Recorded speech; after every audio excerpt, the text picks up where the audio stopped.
ভারতের সংসদের নিম্নকক্ষ লোকসভায় বাংলাদেশ নিয়ে আলোচনা হয়েছে। ৬ ফেব্রুয়ারি বাংলাদেশ সংক্রান্ত প্রশ্নের লিখিত উত্তর পাঠ করেন দেশটির পররাষ্ট্র প্রতিমন্ত্রী কীর্তিবর্ধন সিং। সংসদ সদস্যরা জানতে চান বাংলাদেশ ভারত সম্পর্ক বর্তমানে স্পর্শকাতর পর্যায়ে রয়েছে কিনা এবং পাকিস্তান সেই পরিস্থিতির সুযোগ নিচ্ছে কিনা।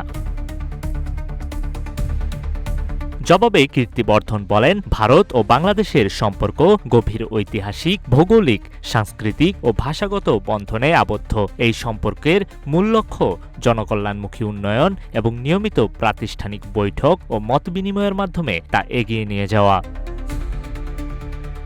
পাকিস্তান কোনো সুযোগ নিচ্ছে কিনা এমন প্রশ্নে তিনি বলেন, বাংলাদেশের সঙ্গে ভারতের সম্পর্ক সম্পূর্ণভাবে অন্য দেশের প্রভাবমুক্ত এবং স্বাধীন।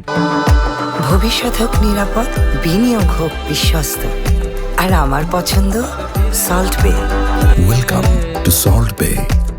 বাংলাদেশে ভারতের জাতীয় স্বার্থ সংশ্লিষ্ট বিষয়গুলোর উপর সার্বক্ষণিক নজর রাখা হচ্ছে এবং প্রয়োজনীয় সব ব্যবস্থা নেওয়া হচ্ছে বলেও জানান তিনি।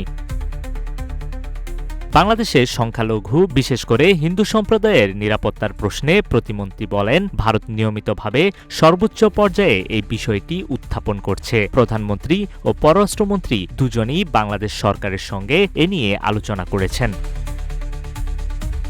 বাংলাদেশ, পাকিস্তান ও চীনের মধ্যে সম্ভাব্য জোট নিয়ে প্রশ্নে তিনি বলেন, ভারত সরকার নিরাপত্তা ও অর্থনৈতিক স্বার্থে সবসময় প্রতিবেশী দেশগুলোর পরিস্থিতি নিবিড়ভাবে পর্যবেক্ষণ করছে।